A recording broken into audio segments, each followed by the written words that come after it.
Et puis on va parler de votre chef et du groupe avec lequel vous jouez ces temps-ci. Je dis groupe, hein, on va dire formation. Mais on va faire un clin d'œil à Warner parce que c'est pas tous les jours que ça arrive qu'une maison de disques vous parle autrement que vous allez faire ça parce que c'est ça qui se vend. Racontez-nous cette anecdote qui donne une belle rencontre en fait. Oui, en fait, je suis tombée amoureuse assez tôt des œuvres de Ysaÿe. Ysaÿe est un grand violoniste, surtout très connu au début du siècle, mais qui a écrit des redoutables sonates, les 6 sonates pour violon seul, qui sont l'équivalent au XXe siècle des 24 caprices de Paganini. Et c'est de la musique que j'aimais tellement que j'ai enregistré 2 fois. Un premier CD qui ne me plaisait pas, que je n'ai pas fait sortir, et j'ai refait un master sur un Stradivarius, et je l'ai envoyé à plusieurs maisons de disques. La maison Warner, en fait, a aimé la façon dont je jouais et a signé le disque. J'ai eu d'autres intérêts d'autres maisons de disques, mais c'est vrai que Warner, la première question qu'ils m'ont posée, c'est quels sont les répertoires que j'aime. Alors ça, il faut l'entendre et il faut le redire. On vous demande, et what next, en fait? Oui, exactement. Quels sont les répertoires que je vais ensuite enregistrer? Ce que j'aime, j'ai tout de suite dit, le 2e CD que j'ai en projet pour la musique de violon et orchestre, ce sera de la musique française. Il n'y a pas eu de doute par rapport à ça. Le 3e, ce fut de la musique américaine. Il n'y a eu non plus aucune question.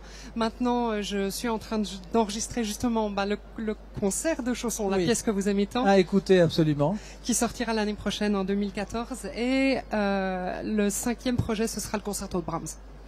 Alors, vous avez accepté le pari terrible, on se croirait, comme je l'ai dit tout à l'heure, un peu au cirque, mais c'est beau le cirque aussi, c'est de jouer ici.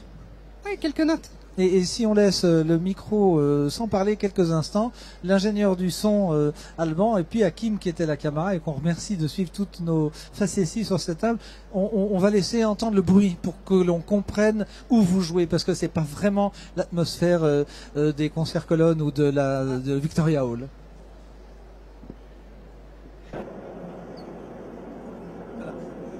On va dire juste 3 mots.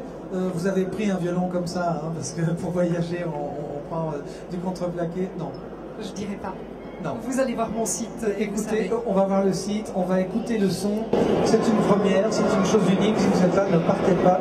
Moi, je vais vous laisser la place, hein, parce que je sais que vous bougez.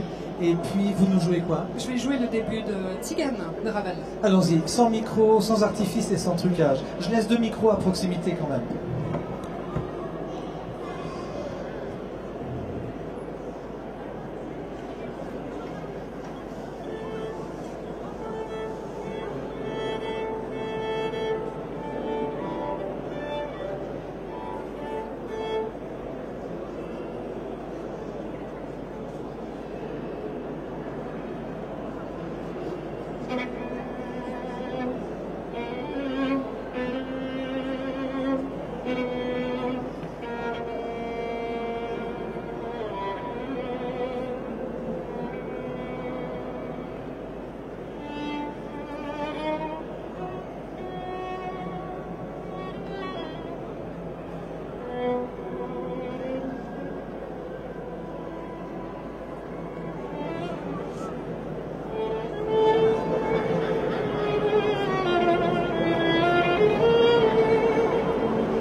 C'est difficile.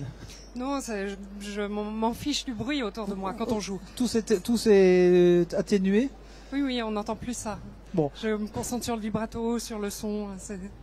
Alors, vous allez sur le site de Rachel Colli-Dalba. Merci de nous avoir fait l'amitié de jouer. On sait que c'est un exercice difficile. On a été nombreux à vous admirer. Les disques sont en vente. Bien évidemment, ils sont répertoriés et vous pouvez avoir même la signature de Rachel. Si le cœur vous en dit, c'est un disque magnifique pour qui aime Summertime, entre autres pour l'arrangement de fin de ce CD. Merci mille fois. Merci à vous. Merci.